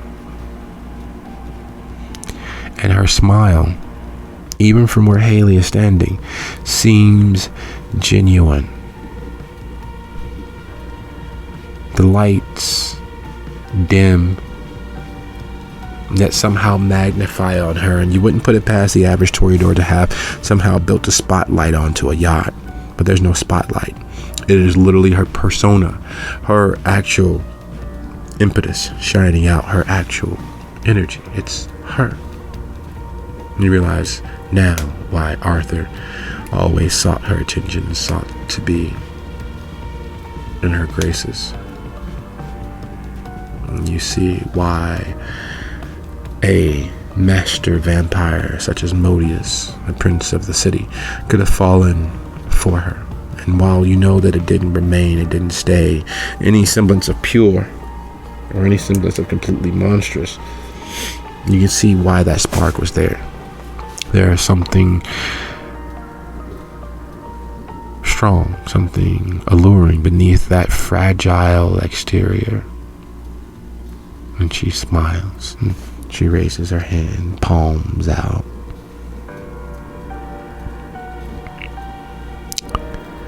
I thank you all for being here tonight on this special occasion, this anniversary of me being as I am now. The gifts that were given to me by birth and lineage. You all know my family. You all know me. You know that unlike my sire, my father, my creator, unlike all of the strong men who attempted to use me as a status symbol, unlike all the other who attempted to use me for their own purposes and then leave.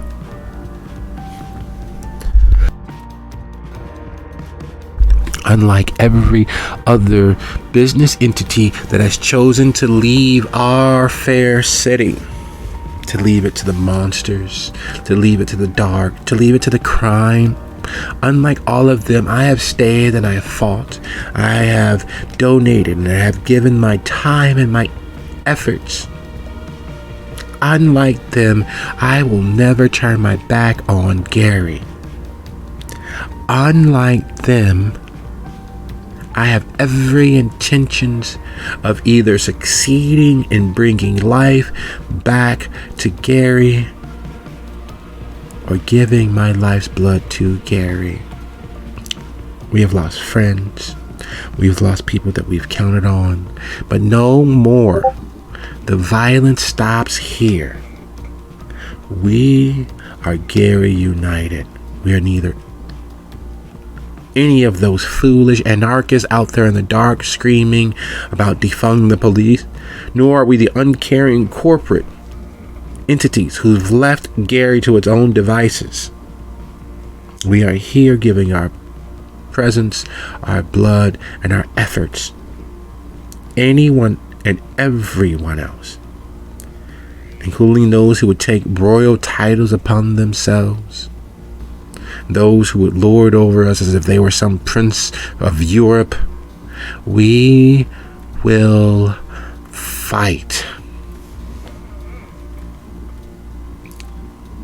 And when she says fight, almost as if on cue, the humans fall.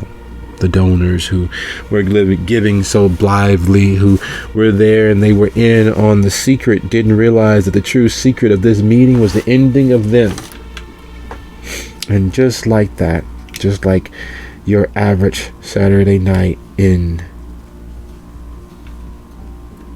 any urban environment, as proselytized by one stream or another of political ideologies, 26 human lives disappear in the blink of an eye.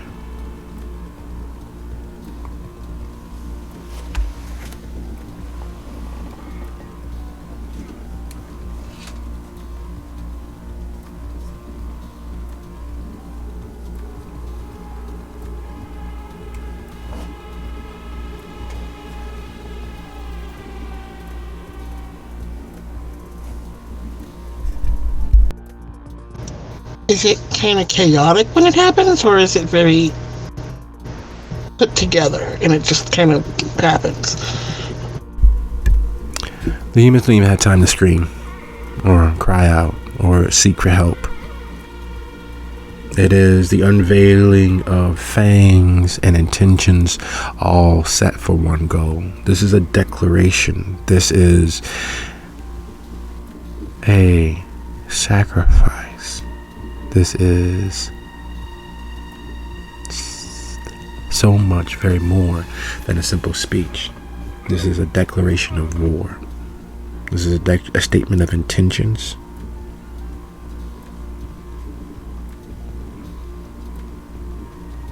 And with that in mind, who has a cult of at least 2?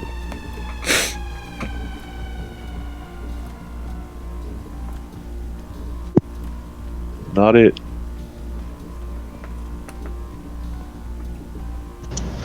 Gigi has no occult, oddly enough. Excellent. So you guys have no idea exactly what you just witnessed. Yay.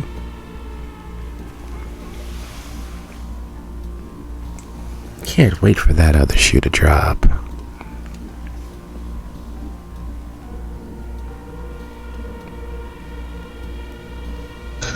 I got a politics at 3. Does that help? Oh yeah, it definitely helps.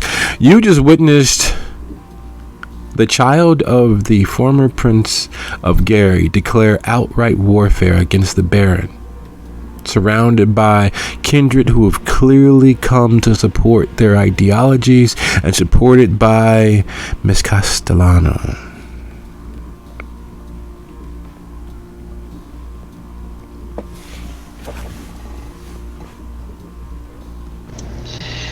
That's a oh shit moment. Gigi looks towards Haley with her brow raised like, what do we do?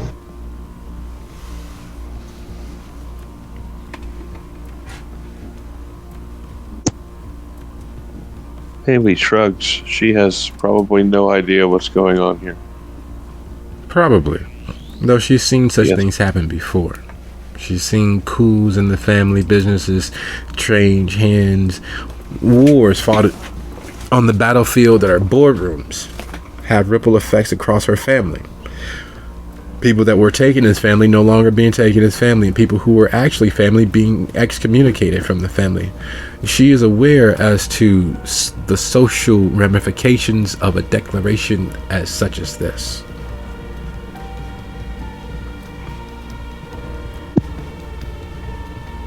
She gives a slight shrug to Gigi and continues to look around. She does mouth the words "that was dramatic" to her before she looks around.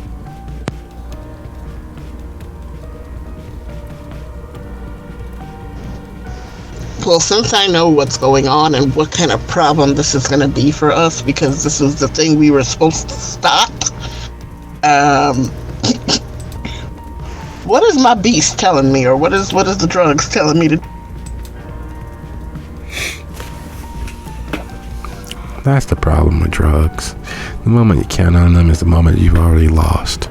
You hear the French voice in your head. Die. You hear it respond with a sacre before it recedes into the darkness that is your soul. Fleeing from a similar situation that caused the disbanding of his brotherhood, the hunting of himself, and you feel it in your solar plexus, just slightly an inch above it and 1/4 inch to the left, as the sword was stabbed through you. The first time you died final death. You can feel the dust of years falling into your open eyes. You can feel your life force, your death force, whatever animating force that keeps you here, bound in this dead body here, being tied to the stone at your back. You can feel hundreds of creepy, crawly, cold souls and hot essences being tied to you here in this place where they won't even give you a bit of light, this place where they won't even dust your face and keep the dirt and falling debris from falling all over your open eyes, this place that is your prison.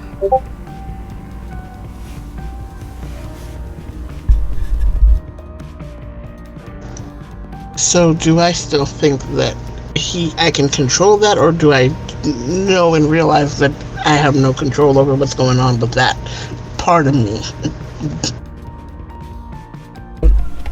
Well, that's the beauty of new experiences. There's only one way to find out. Okay, so Gigi, being Gigi, knowing that she has some pull with spirits due to her blood and this whole hallucination or a trip that she's going on, she's going to try to call on and pull those weird crawly spirits to her to help her in this situation.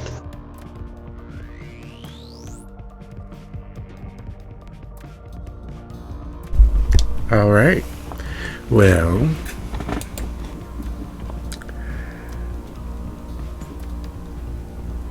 swing for the fences. It's the best that we can say.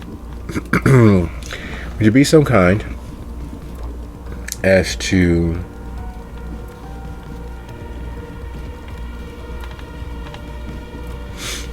roll your wits plus oblivion?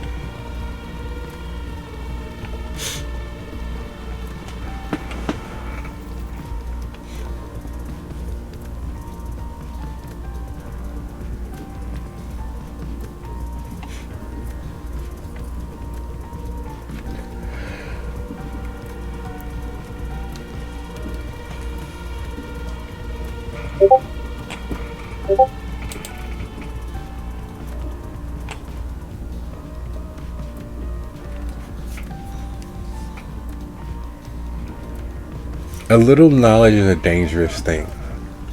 And in the attempt to reach out to the souls that were tied to the French voice that your beast is taking on, the world tears in half in front of you. The amount of souls lost in a blink of an eye, you see that energy being channeled into Castellano's VIP section. You feel the wave of atomic light tear through every entity, and they seem to not mind, save you. You know what that energy is. You can feel it buffeting past you.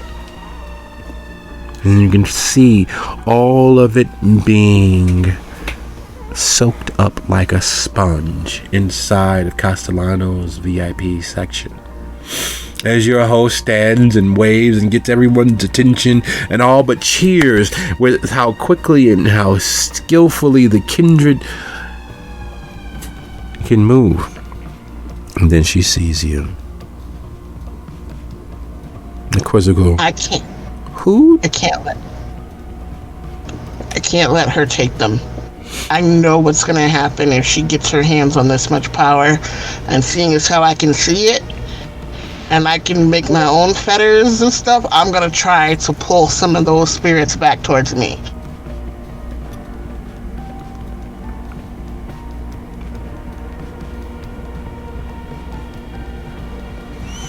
And while Gigi decides this is the moment where she's going to do an interpretive dance to celebrate the death of all the souls on the yacht, what is it that Haley's doing?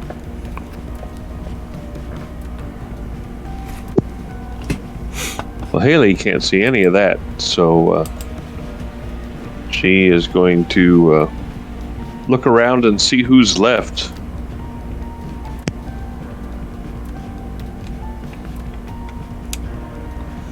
You know, that whole axiom, that whole aphorism that a little knowledge is a dangerous thing is very, very true.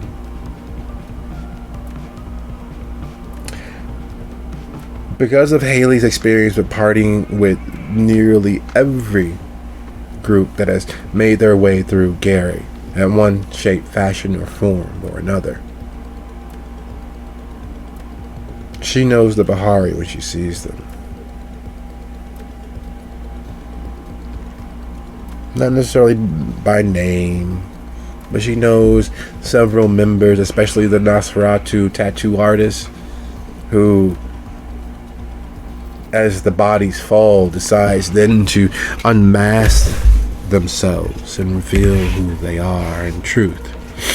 She's not, in fact, one of the older matrons of the party. She is one of the higher ranking members of the Bahari Nation. You're not sure what she's doing this far from Chicago, but there she is. You recognize several members of the church. You recognize several members of the ministry from downstate, from down in Indianapolis. And even though you were hoping that you would not, you recognize several members of the Anarchs, the actual Anarchs, the power structure who are plugged in with the national Anarch movement here on the yacht. It's the beauty of partying and being considered an invisible nobody. You're open to receive all the information that's there to be picked up, like gems scattered across the night sky. Just hold out your hand and you have magic in it. Quick question, does Haley have politics? Nope. So she is not aware as to what she is in the midst of. The coup that is coming, the attempt that is happening. She's experienced it being in an influential family. She's experienced it by dint of being plugged into the actual Toreador movement and partying in the circles that allow information to flow like water. But she doesn't know what she has. She doesn't know what she knows. She knows that these people normally don't party together. She knows that when they do, things happen. She's not sure exactly what that might mean, what that may add up to.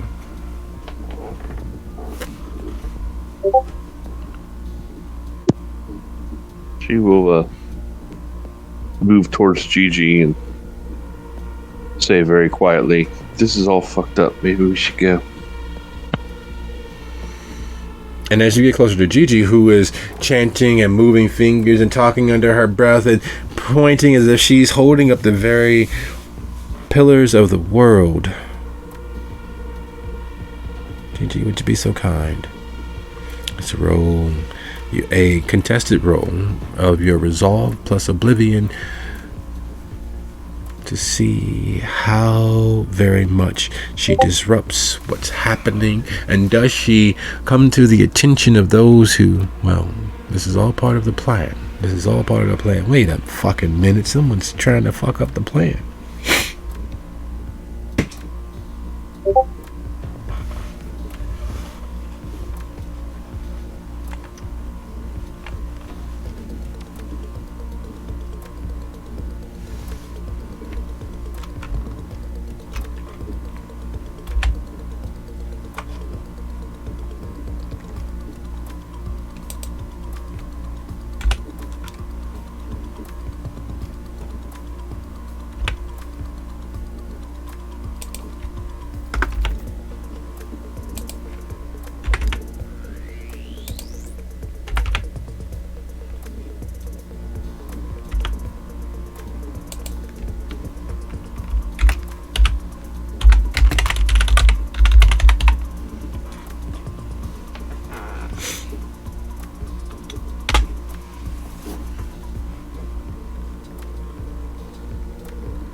Ouch.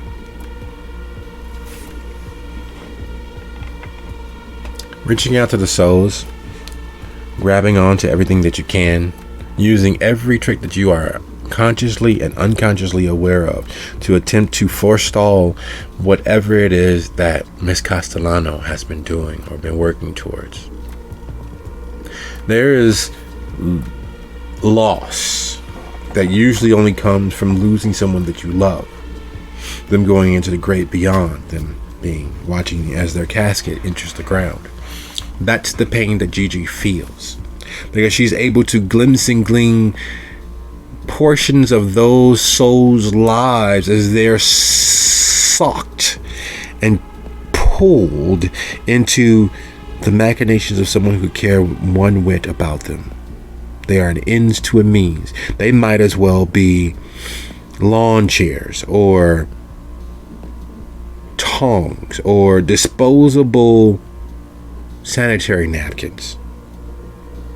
But you're able to feel the weight of those individuals' lives, and even though they were the upper crusty elite nouveau riche and old money jackasses, many of them have families, many of them made endowments, many of them cared about Gary enough to give even their blood in service to her.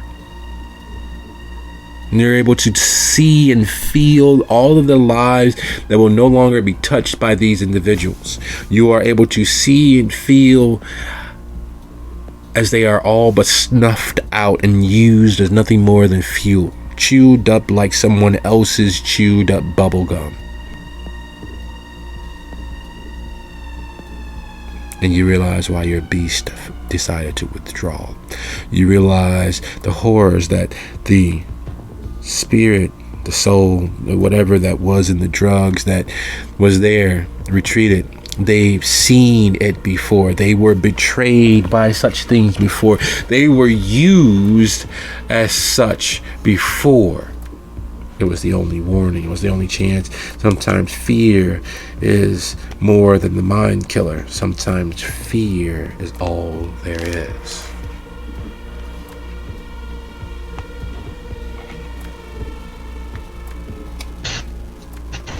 Out of hurt and anger for what she feels right now, how close is the hostess? 20 feet. And she's looking at you. Well within soaring leap. Yeah. That's what Haley is. She heard Haley say we should leave, but she's not gonna pay no attention to that. She came here for a reason. She will be there if they leave without it. Soaring leap, land on homegirl. And if they're close enough to the railing on the boat, after that, and nobody stops her, she's gonna soaring leap back over the railing with the girl.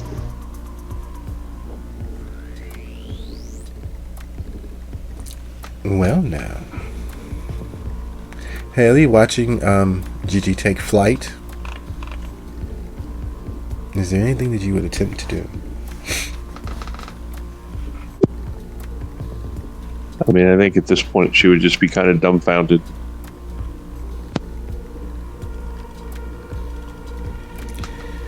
To be so kind, go ahead and roll your strength plus brawl.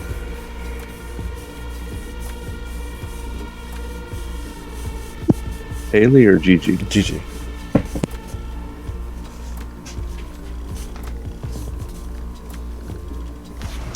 Do I get extra for the drugs? I'm gonna rouse because I have like no brawl and only 1 dot in strength. That's enough to get the job done. Make it happen. Or maybe not. We'll see.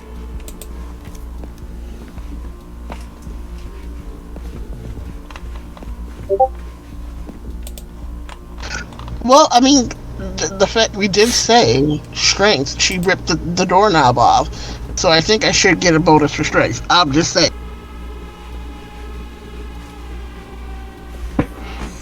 It was a measure of the unchecked potents in use, but you're good.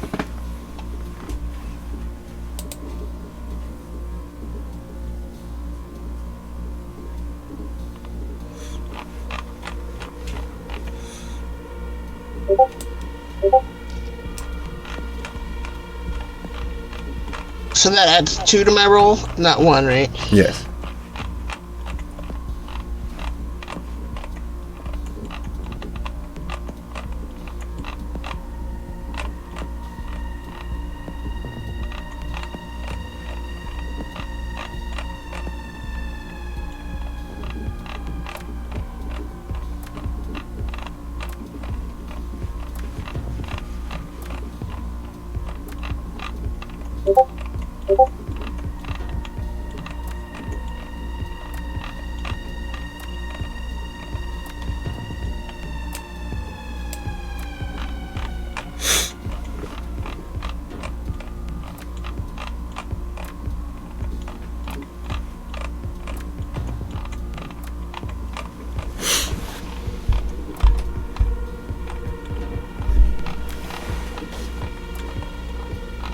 Maniacally laughing, out of character.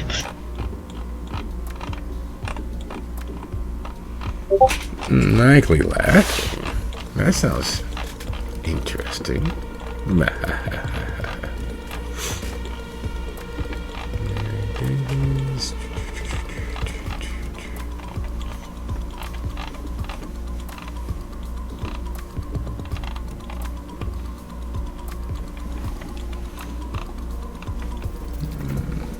Okay, I have to use the older sheet. Alright, let's see.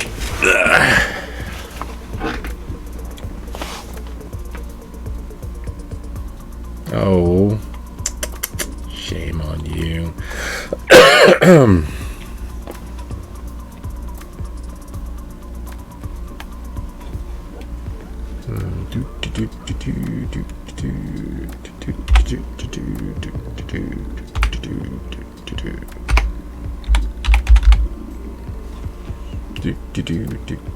What do we got?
Haley, you have been there when someone has given themselves over to the dragon.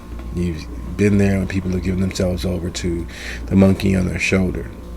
You've never had to watch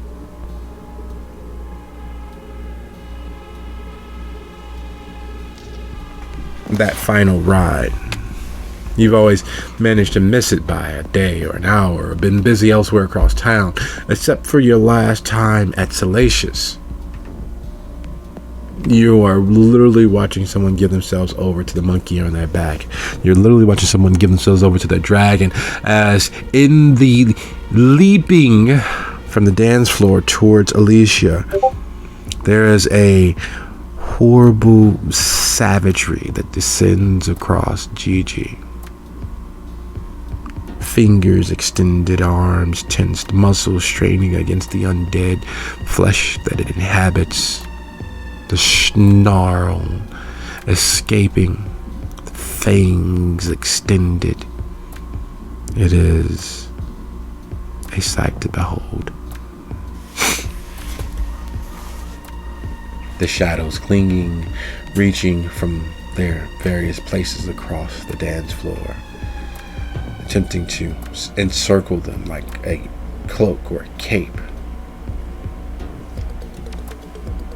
And then they land up top Alicia, the snarling and cavorting, knocking over the robot.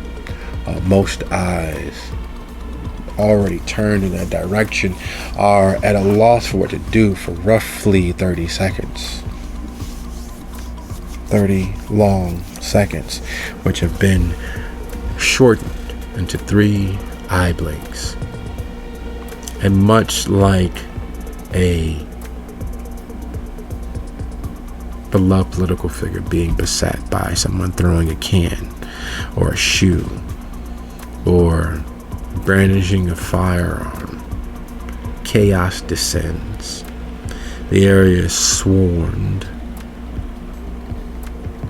Kindred after kindred are moving in that direction. And it is clear that what happens next is violence. What happens next are a slew of angry kindred, far enough removed from any easily visible mortal institution to keep them holding their beast in check. And outnumbered, outgunned, there's usually but one outcome. What is it that you two are doing?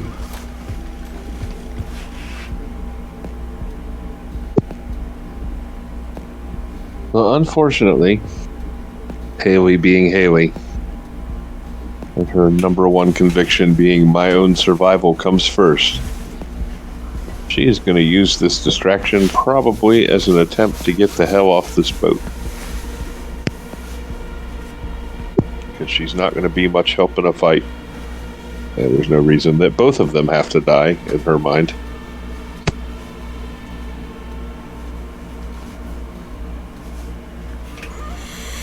Just like the walls of Jericho. I think she's going to try to get her off the boat.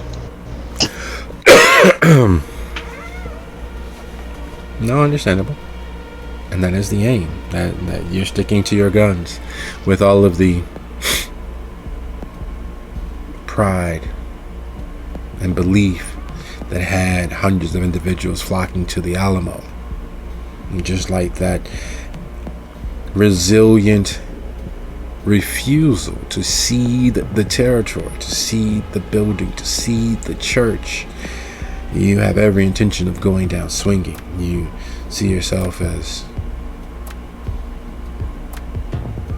Davy Crockett or Daniel Boone or Sam Houston, and you plan on never forgetting the Alamo. You plan on taking the lot of them with you. But just like many of those starving, brave Texans, there is but one road ahead, one single kindred against the many, even attempting to leap free. The waters of Lake Michigan are borderline toxic in many places for the living. The bacteria that exists there dies during the winter and the cooler months. But even if that wasn't the case, the dark waters of Lake Michigan would not stop a kindred. The dark waters of Lake Michigan, cool though they are, not completely freezing yet, It would be one lemming leaping away with Alicia fighting all of her might, with the other kindred attempting to swarm. Going over the side of the boat would just give them more opportunity, room to get to you. And there's nothing like fanatics when it comes to such horrendous, horrible actions. Especially fanatics who have waited for just the right moment to unleash, to turn into the skid of their beast and allow viciousness to rule their night. Some people look for a reason, some people look for a cause. Kindred as a standard opportunity, just look for an opportunity, just for a chance, just for a moment, to ease their burden by venting their beast. And this is another of those moments. With fang to fang and claw to claw and perilous action to perilous action, as Haley sneaks away, as Gigi is beset. We close our eyes on steel hearts and rusted souls. The fate of tomorrow, an issue for our future selves. And I'd like to thank you for a lovely episode. Good night, everybody.